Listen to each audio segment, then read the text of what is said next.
I wanted to welcome everybody to our Monday Mastermind. If you logged in late, just know we recorded it. If you happen to miss something, we've got it recorded. We put these on our YouTube channel for you. We're also starting to cut it up and turn them into social media shorts. And with those shorts, if you're somebody who speaks and shares, you're going to be able to take that and also share that to your social media so you can position yourself as a local expert. We're going to help you not just grow your business, grow your network, grow your life, but grow your social media too. And you'll be able to use that. So it's even more incentive for you to come here on Mondays at noon Eastern Standard Time, participate live. Of course, you can watch the recording if you want. I think you get more out of it when you're here. And bring a friend. Look, we're a bunch of real estate agents and brokers from all across the country, all in different marketplaces with lots of different experience levels. We've got people on here sometimes with 5 decades in the real estate industry. So we've got a lot of experience. Tony Williams. We do have, go ahead. Yeah, we have some free resources here for you. We have an Instagram channel. I recommend you go there and follow us on there.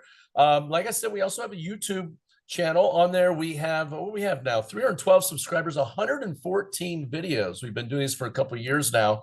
Basically, any topic you can think of, we've covered. But the great part about the new ones we do, they're very relevant for now information as well as what was going on before. Of course, we have a website. On the website, there's all kinds of different resources across the top. One of the big ones we're going to be looking at is the events. On the events, we list the topic we're going to be discussing. And something that's been a crowd favorite lately that we're doing is an open forum. Versus having just 1 or 2 people speaking, we do an open forum. Here's the great thing about it. It gives you a chance to speak. And as I mentioned before, a chance for you to even share it on your social media, right? Share with your clients and realtors around you that you're the local expert. And so today we're going to be talking about a very relevant topic. Look, we're going into Q4. Heck, it is Q4. We're not even going into it. It's October 6th. It's Q4.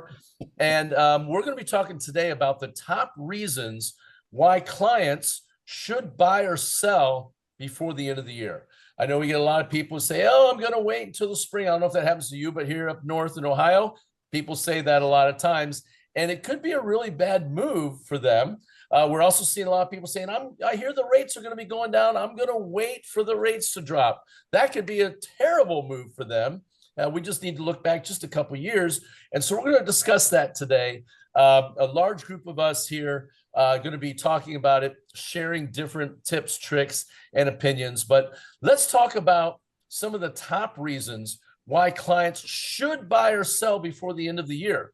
And so with that, I'm going to stop my share and let's get back here to the screen with everybody on it. Who wants to chat first? Talk a little bit about your clients just said to you, I'm going to wait to sell until next spring. What would be a reason they would not want to do that? Or how would you approach that? What script would you use? Go ahead. Who wants to go first? I know Donnie Morrow's got a script for it. Go ahead, Kim. You going first? Go ahead, Kim.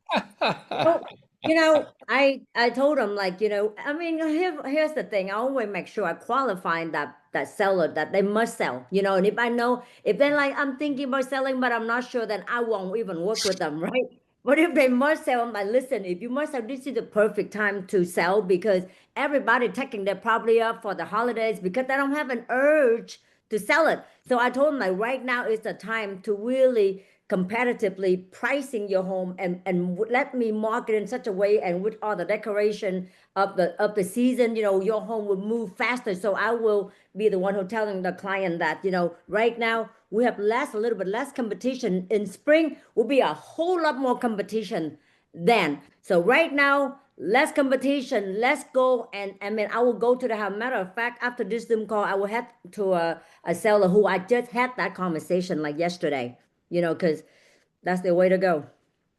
I love telling sellers in the winter, they say, I don't want to sell my house in the winter. I go, look, here's the great thing when there's 2 foot of snow on the ground here in Ohio.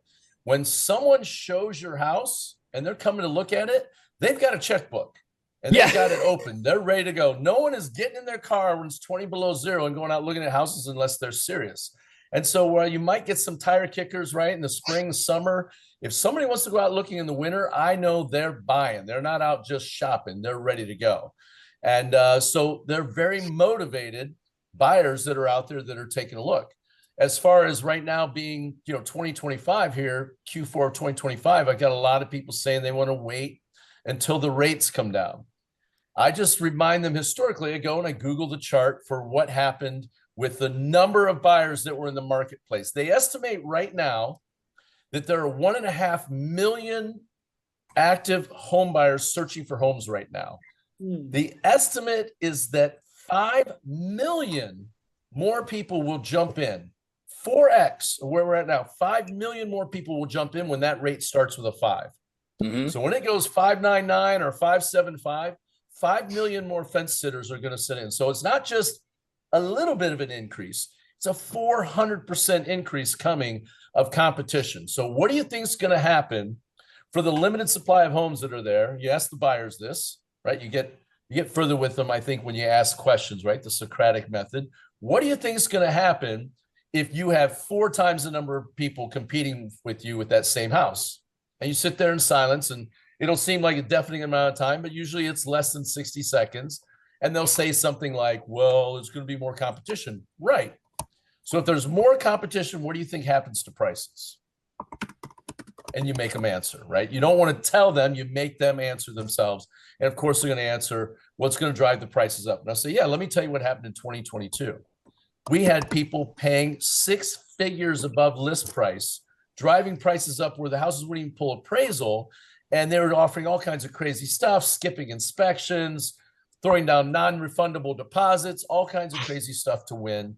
And also, FHA buyers and VA buyers got cut out of the deal all the time. They wouldn't even, sellers wouldn't even consider them because they were taking cash buyers and people with conventional with like 50% down and giving like a $20,000 non-refundable deposit. Do you want to be in that kind of situation?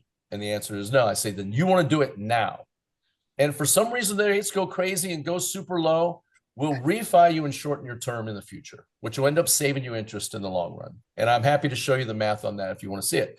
That usually works, I think, this time of year, getting people looking here in this part of the country. Who else has got something? Your buyer or seller wants to wait. Who wants to add something? Well, I used to talk about this with agents about how to get them ramped up in the wintertime. And I would tell them an analogy, kind of like the stock market has their triple witching, right? When things go crazy in the stock market, when certain things converge. Well, in the wintertime, in the colder months for real estate, you have the sellers, like you mentioned, Jim. The sellers are more motivated. If they've got their home listed during Thanksgiving and Christmas, they're motivated. They want to get it sold, right? The buyers are more motivated. If they're out there in the cold and they're looking around Thanksgiving and Christmas time, they want to buy something. They need to buy something. And then the agents are more motivated. The real estate agents that are working during the wintertime, they want to get things done. They want to make sales and make things happen because so many agents pull back too. So when you've got those 3 forces converged together, the ones that really go after it, the agents that go after the business in the winter months are the ones that build their portfolio going forward. Another thing that's really important for real estate agents from the agent's point of view is if you want to ramp up your business, taking a break at the end of the year is a great way to stall your business out at the first of the year because it takes 60-ish days to ramp up a marketing campaign, sometimes 90, right? So if you don't do anything until January 1, you're in mid-spring before everything is ramped up. But if you start in October, November, December, and you're running hard in October, November, December, and things are starting happening, and you've got leads coming in, and you've got business going on, when you hit the ground running on January 1st, you're already running at 60 miles an hour when everybody else is at the stoplight. Yeah, that's a great point. I love it. Donnie Morrow, how about you? Buyers or sellers say, oh, I want to wait till spring or 6 months, or I want to wait till the rates go down. What would you tell them this time of year? Yeah, and I apologize for a repeating thing. I'm a little bit distracted, but probably a big one for sellers is just reminding them that the buyers who are out looking in their wintertime are serious. They're not tire kickers. They're not looking around. So oftentimes, you can use things like you said before, the question method of, hey, once you get to spring, a lot of people are just going to be out looking, feeling the process out. what we know is that when they are looking out during the holidays, especially if the weather isn't ideal, they're not just doing that for kicks. They're doing that because they are serious about buying a house, and it gives you the best chance to get serious buyers in your house. In addition to that, most people decorate and clean up for the holidays, and it is oftentimes when your house is going to show at its best, and you only get that one chance to make a great first impression with a serious buyer. That's a good point. I love that. And the house sticks out, when it's decorated for Christmas and things like that, and or for the holidays, and it looks great. And really, there's less showings in the winter, right? Like if you're irritated having to take a bunch of showings in the spring and summer, you got motivated buyers. You have less showings to take. So I love that. Yeah, that's great stuff on that, Donnie. How about you, Jordan Ray? What are you doing? Let's hear your buyer, seller, or investor says, "Hey, I'm thinking about waiting." And it's this time of year, Q4 of 2025. What would you tell Yeah, they pretty much all said the same thing that I'm probably going to say, but for the most part, if they list now, less competition, more serious buyers. If they list in the springtime, more competition, less serious buyers. So that's really all there is to it. Does anybody ever use tax incentives, right? The end of the year is coming. Because we all know there's major tax write-offs for people that itemize. There's major tax write-offs, right? Being able to write off things, mortgage interest, property taxes, and other expenses that are on there as far as closing costs. Does anybody ever use that? I do. I've told a couple people, hey, now's the time where you really want to sell, because just think if you keep holding on until spring, you're going to have to pay the bigger tax bill. Where it's not where they kind of estimate, and you're going to have to overpay, and you don't get the financial breakdown that you do when your fall tax bill hits. So I use that quite a bit. I love it. I love it. And also here for 2025, and obviously everybody who's on here is in a different market. So obviously real estate is hyper local, right? It doesn't just come down to nationwide headlines or state headlines or city headlines. It comes down to street by street, right? Subdivision by subdivision. But it looks like prices seem to be stabilizing, and maybe even in some markets the prices have come down a little bit. That's a great time to be taking a look at buying now. You actually have some negotiating power, where when those rates drop and these 5 million extra buyers come out of the woodwork to come in, negotiating power is going to be gone. It's going to go straight back to a seller's market again, instead of being more balanced like what we're seeing right now. There's a lot of people, it looks like, do reloads in Q4. It looks like the stats show that a lot of times companies, because they're doing their corporate taxes, tend to move their people. And these are people that have to sell, right? So these are very motivated sellers that are backed up with that. And the company wants the tax break. The company wants the tax break because if they close before the end of the year, the company can write off those expenses on their taxes. What is a great social media post that someone could put up right now that we could use, that we could all copy and paste into our place? What would be a good social media post to put out there right now to get people off the fence, or to communicate to your sphere of influence that you have? What would be something you'd want to put out right now that might get people to make your phone ring or text you? No one answers their phone nowadays, so get them to text you. Be in a new home before Christmas. Be in a new home, right? That's great. I love it. Speaking of new homes, builders. Be in a new home before the holidays end. Yep. Yeah. Or celebrate the holidays in your new home. Oh, what do builders do in your area? Like Christmas picture, like with the fireplace. You know what I mean? Like, yeah, like this could be your home, something like that. Like, this could be your home, and just have have a like the Christmas lighting and the fireplace, and so just get a warm weather, like the seasonal meme that, like, hey, this could be your home. Like, let me and my team help you move into your new home by by Thanksgiving or by Christmas. Right now I would say by Thanksgiving. You see what I'm saying? And in a month we like by Christmas. You see what I'm saying? So right now we just need to market so that way in 30 days, like some people are like, hey, I'm not into Halloween at all or Christmas, but I'm just saying that, hey, for business, you go, hey, what about have your house decked out with fun stuff for Halloween? You see what I'm saying? So right now would be a fun meme, like move in and decked out for your home for your Halloween if you're into that kind of activities. What if you used AI to put yourself in some type of Santa outfit or some New Year's type outfit or something like that, and used AI to create that meme with that, with what Kim's talking about, right? The picture of the inside, beautiful roaring fire going on and things like that, and used AI prompts to create that and put it out in October, right? Would Right. that catch people's eye on social media and get them thinking? That would. Because sometimes when we marketing, we tend to market to the masses, right?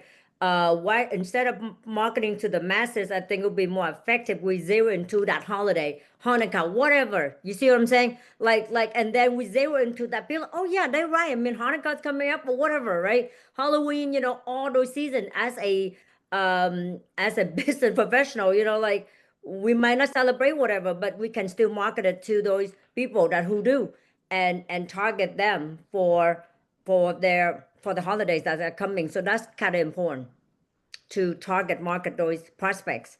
Just like if like one of my business partners, they are working on sports car enthusiasts. You see what I'm saying? So now we gotta look for those sports car enthusiasts. Like, hey, for this weather like this, if you are into car, check out this house, or we have this new subdivision that's coming.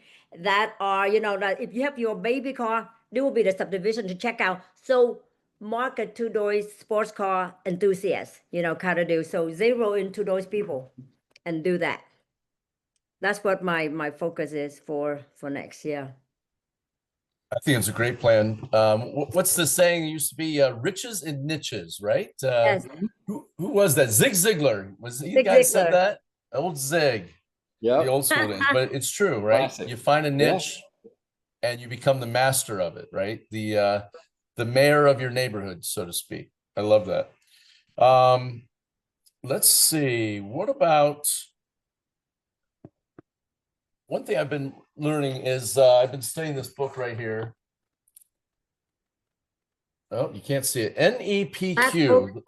Yeah. NEPQ, the Black Book of Questions. And one of the big things they teach in there is to reframe the objection in the form of a question and asking them, what do they mean when they say something like that? Like, I think I'm going to wait till next spring before I'm going to buy. And then one of the things they say is to take it and reframe it back to them in the form of a question. Well, it's interesting that you say that. Why would you think you would want to wait until next spring to buy? I'm just curious. And by using the question, you get inside their head as to what it is. Is it a real reason? Is it something they read on the national news? Are they watching the media and it told them to wait? What is their reasoning? And then you take that and then you drill down on whatever their answer is that's coming back on it. And usually it boils down to, I hear rates are going to be better. I think prices are going to come down. And then you can take them and you can show local data on what's going on with that. Who else wants to talk a little bit about anything, actually, as far as people wanting to wait? They want to wait. Who's got an idea out there? Everybody's quiet while the rest of us talking. Wait. Wait. It's a bit, I think as an agent, it's important to create excitement, pick up the call and just ask them, hey, what's your plan? Like, again, back to the season again. This is the fall season right now, right? So we need to call those people, hey, what are you planning? And show them, hey, check out this house that, whatever view. So focus on, your buyers and your sellers, right? Whatever they like, you go and search for that very specific niche. Like right now, I'm looking for some tracker plans here in Alpharetta.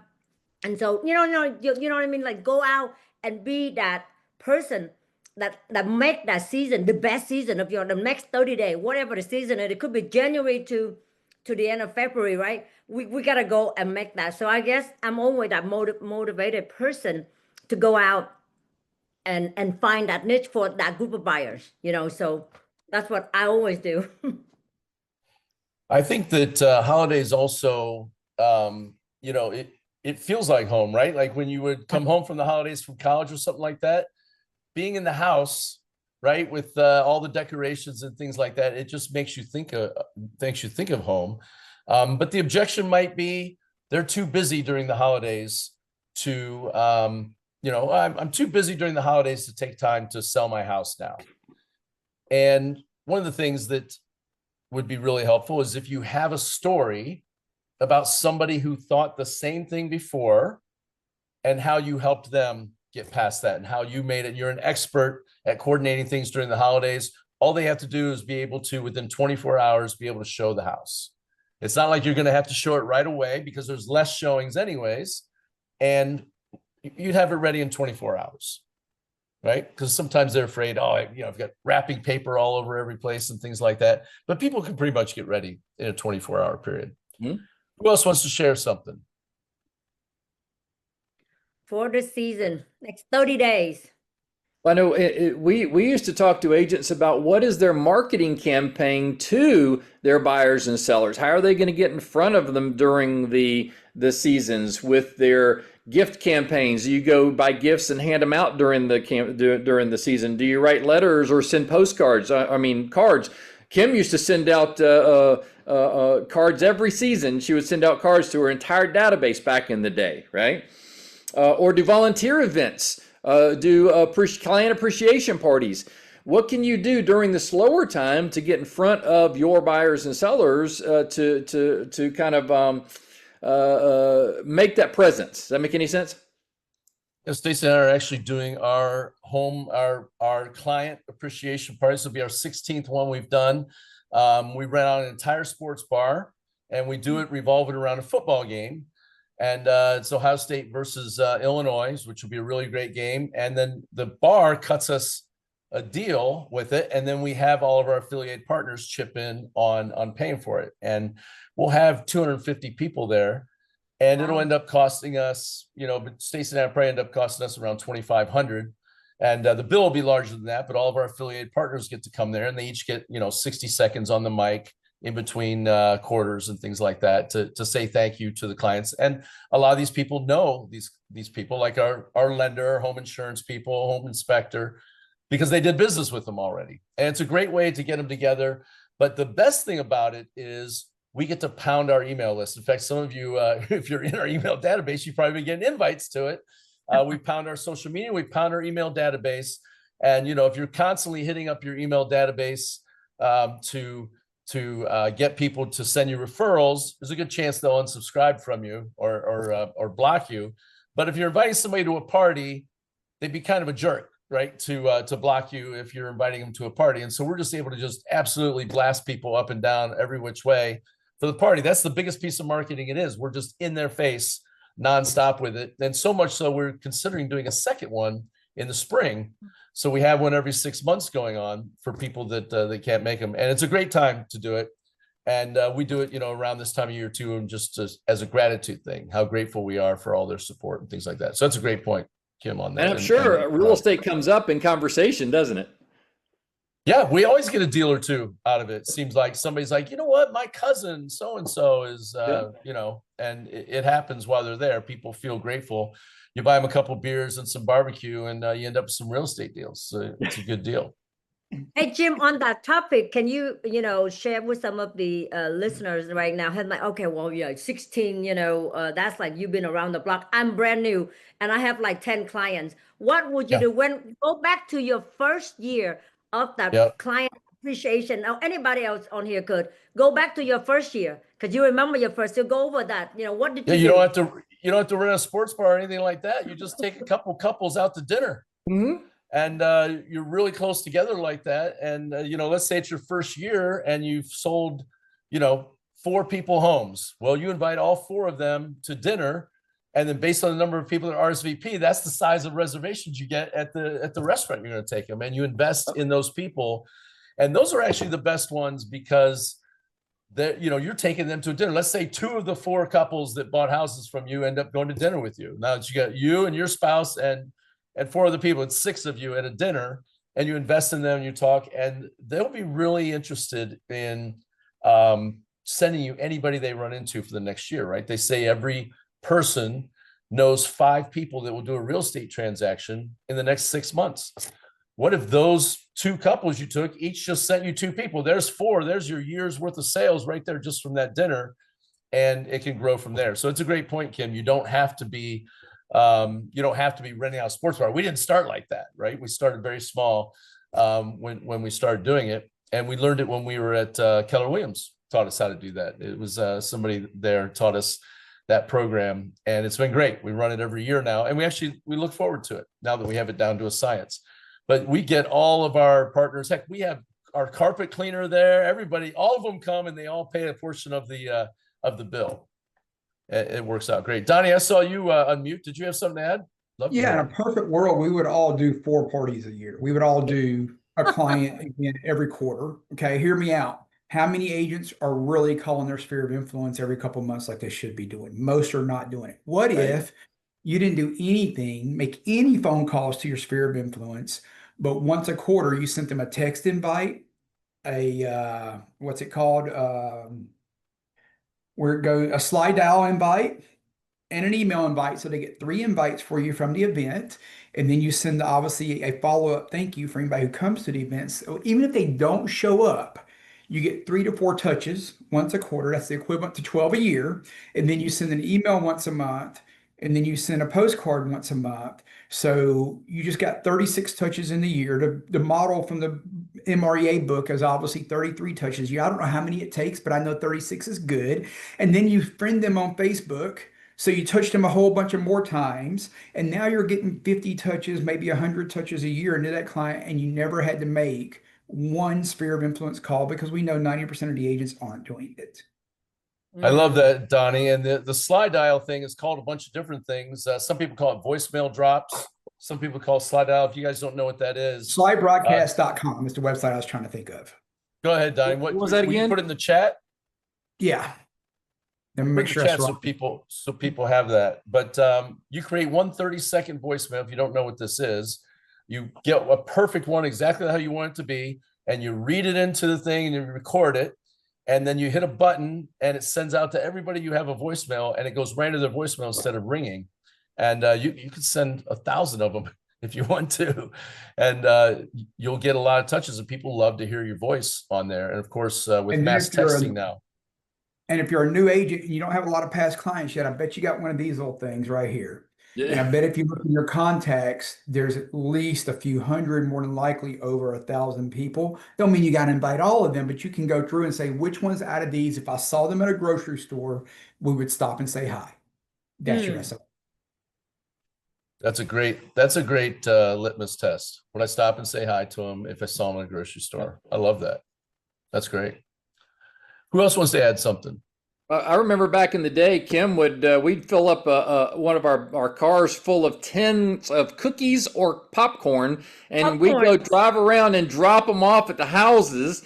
And of course, Kim's a chit chatter, so she'll talk to them for an hour while she's dropping off popcorn or cookies. And of course that was one way to reconnect with them.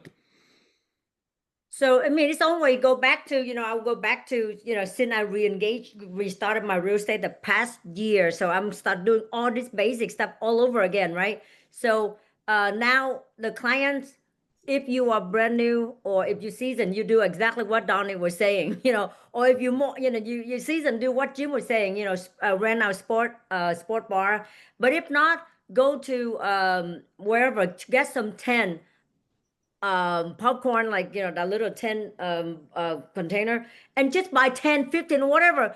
Even people, like even your neighborhood, that's what we did. Neighborhood, and when we just give it out, just come and say hi to them, just something in our hand, just give it to them, just say hello, and hey, I'm just down the street, I'm in real estate, whatever years, right? Just a conversational with a gift. And I remember one year I was very creative, so we invited a bunch of clients and friends over on Halloween's. I don't do that anymore, but Halloween's night. You know what, Jim? You know what we gave out back then? The headset. It was popular. Walkmans. Huh? What do you call it? Walkmans. Yeah. Little CD player Walkmans. Man, I literally bought Rob and I went and bought 250 Walkman, Donnie. Everybody hand out candy, right? We like Walkman with my real estate business card right behind it, right?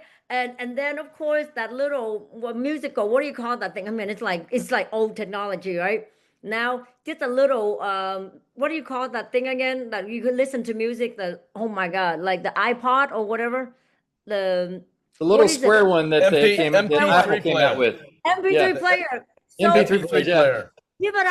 give it out on Halloween night to your client, your favorite client. So that's what, creative things that nobody does, and that right there nowadays, I'm trying to figure out what am I giving out to some of the client for Halloween, people getting candy. So I'm thinking, so nowadays just figure out what it is that relevant at the time to give out that they Just do will a not. trunk or treat for Okay. Halloween. We've done a trunk or treat before. You Yeah. can even just do a trunk or treat, and then the only difference is for your actual past clients in SOI, they are VIP, so they get a personal invite, right? So you can do a trunk or treat, just give them a personal invite, and then we do pies for Thanksgiving. So we usually give out a Yep. couple hundred pies every year for Thanksgiving, and then of course I How know plenty of many? them photos with Santa or whatever the case might be for Christmas. So this is the perfect time of year Yeah. to hit them Yes. with client events. Yes. Hey, Donnie, here's a question. I don't know if you have this number or not, but what would you say per commission that you have come in?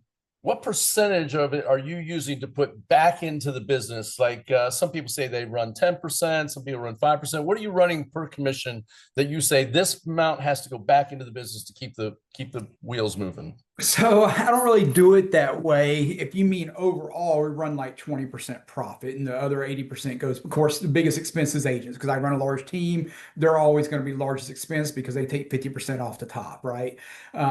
So obviously that's the biggest expense. We spend 60 to $90,000 a month, depending on the month of our team, and run 20 to 30% profit. 30% is an amazingly good month, right? But it probably averages more like 20.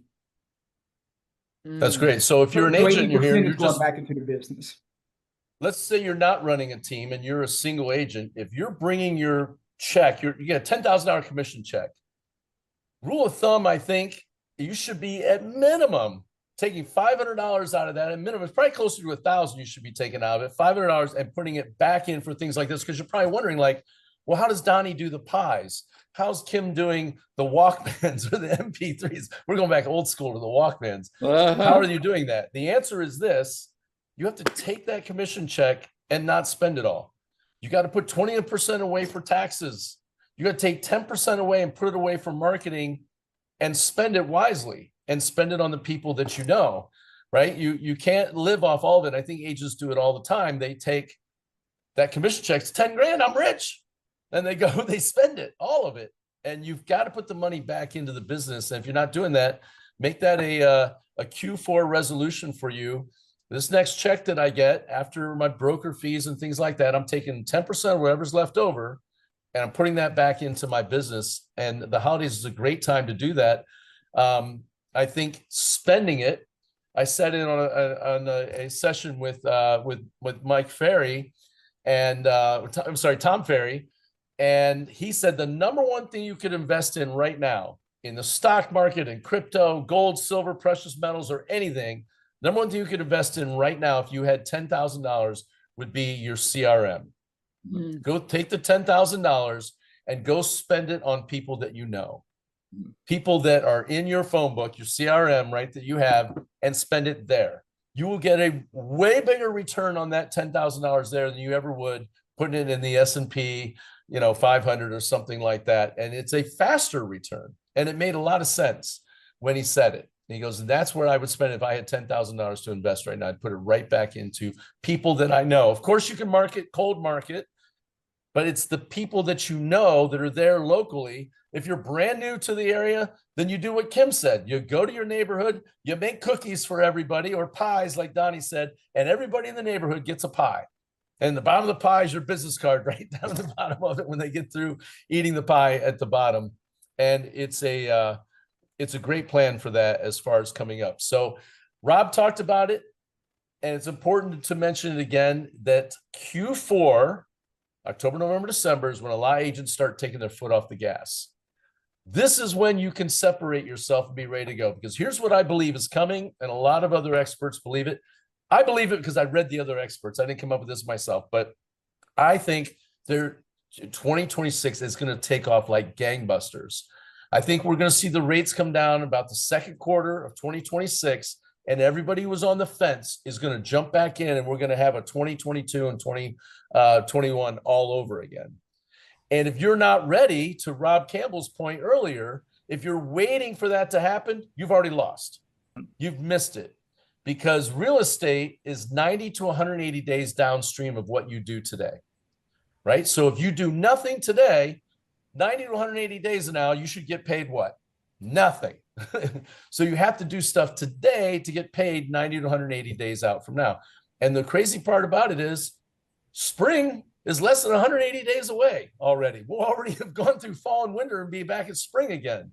And spring market is here, and you've got to do the things today to make that happen. And I think it's going to come back like gangbusters, but you don't want to be the agent that waits for it to happen, because you'll already be behind it. And that's when separation occurs.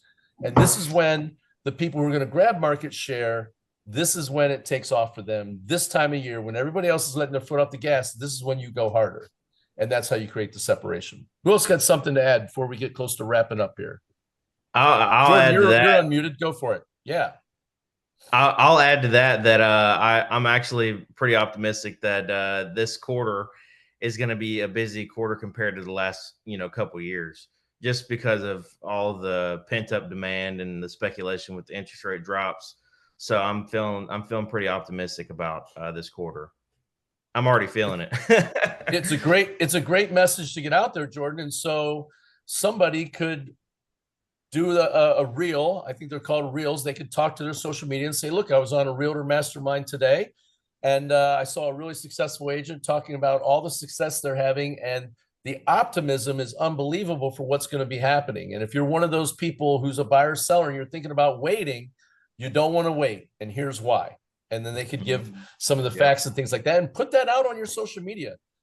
You could go and see some of the major real estate influencers and literally just take what they're saying and record it over onto use an app and have it turned into a script and put the camera in front of your face and repeat what they're saying. And these people that have, hundreds of thousands and get millions of views on there, and do it yourself, put it back out there. Sure, you could share their video, but that's not what's going to work. Your people know you, and you can literally say what they're saying, or you can put yourself down in the bottom. What's the bottom? They call it a reaction video when these big time influencers are talking. Yep. Mr. Wonderful is doing a ton of great stuff right now talking about real estate. You can put yourself down there as an influencer or in the corner as a reaction person, and you can be pointing at him while he's talking, and you make faces to it, and people will watch your video like it's your content because you're just repurposing his content. Hey, I saw somebody else unmute. Go ahead, Jim. I saw an example of that, where you take somebody who has a great idea, a concept, or a talk, or a talking point you want to focus on. Have them say it. They're well known. Their face is well known, and then you come in in the viewer part and say, he's right. This is the right time to do this. If you want to know how to get this done in this market, give me a call. So you just leverage their point, and then you absorb that point, and then ask for the business. Yeah, you're leveraging their clout, their statements, the things that they're using, their data, and you're just putting yourself on there. Yeah, you're putting an exclamation point on the end of their stuff, and it looks like your own content, and you can repurpose it and put it right back out to your people. It makes it a lot simpler. Donnie, I saw you unmuted. Just like reaction phone, just reaction videos. The reaction video is my favorite. Yeah. I saw a reaction video to a reaction video the other day. Yes. Oh, where there was somebody on there, a reaction person, and the person was doing a reaation to the reaction video. And I'm like, wow, that's all right. And I watched it. Here's the crazy part. I watched it. So there you go. So who's the idiot? Probably me. That right? The crazy part. I'm watching the reaction to a reaction video. Donnie, did you have more to add? I saw you unmuted. Yeah, you were talking about the market, and I can confirm as a guy who buys 1,000 to 1,500 leads a month that our leads are on fire. Where you're constantly telling our agents take leads and fill your funnel before getting into the fourth quarter. But more important than that, Jordan's in my market as well, and he mentioned the market being up. We were up this huge number, 0.7% in sales in September. I know that's not very much, but we were up. and not down. And there's not many months like that. So if you're in that market or whatever market you're in, go to your MLS and pull your numbers and see where the market is. We were talking earlier about why should people buy or sell in the winter going into the holidays? How much more powerful is it if you can go tell your buyers and sellers, hey, I know what you see in the media. I know some people think the interest rates are right, but the truth is a lot of people are buying. And in fact, we had an increase in sales last month over last September. So that's powerful. And our Knoxville team, that market is actually up 4.8% September 25 over September 24. So if you know Wow. your numbers, that's powerful when you're working on that also. Exactly, man. Hell yeah, I'm excited. Yeah. I like the stories like that, and I love the fact using the data, Donnie. That's a big thing when you use that. And you might be wondering, where do you get your data? Well, you go to your local board of realtors. Here it's called the Columbus Board of Realtors because we're in Columbus, and they literally have the charts and things done for you. You can pop on a Zoom, put your face in the corner, and literally just read what they wrote, and then interpret the data and say, "Here's what's coming." And I love it. That's great stuff, Donnie, on that. So, And all right. this So market, go ahead, one Kim. more thing about this market is that if you're working with buyers right now, I always tell people this. I say right now the interest rate is like right here, and according to the bell curve, the house is kind of near the seller have room to wiggle right about now. If you look at right now in Atlanta, Georgia, every home is like within they sell like about 90 days to like 120 days, which is I didn't do percentage, but it more than 2 months more than let's say 6 months ago. So if you sell your home 6 months ago, you can get that the sucker sold for 30 days. Now it went up to like 60, 90 to like 120 days. Okay. So now as you're working with buyers, I always tell our agent, I said, this is what you do. You say, listen, right now is a good time to buy because you don't want to wait until everybody go out and try to compete with that very home that you love. Right now you get to pick out what you love, and the interest rate is just perfect right there where because we don't know, right now you're gonna buy this home and live in there 5, 10 years. You're not gonna plan to move anytime soon. So this, no matter what, show them the payment and show them like interest rate and the housing pricing is perfect right now to go and get it done versus waiting. And for sellers, it is the sweet spot right now where back in 21 and 22, yeah, they were getting 11 offers on their house, but then guess what? They were homeless. They were homeless because then they were in a bidding war when they were trying to buy. So it's really the sweet spot right now where you can still maximize your profit, but yet still have plenty of selections and some negotiating power on the other end.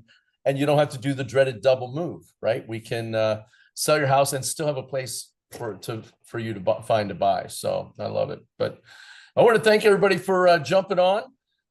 We do these Monday masterminds. Do we know next Monday's topic?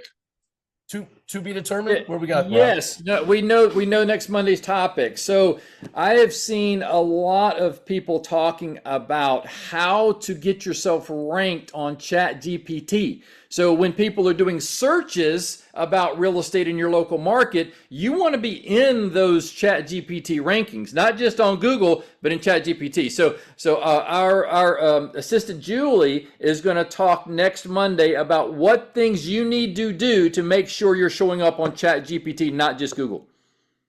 Wow. That's going to be awesome. Fun I'm looking topic. forward to that. So very excited about that. So that'll be a great one. So bring a friend next Monday. Realtormastermind.live. It will direct you directly to our URL this time. So you'll be good to go. So we won't have the little technical snafu we had on this one. So I'm going to stop the recording.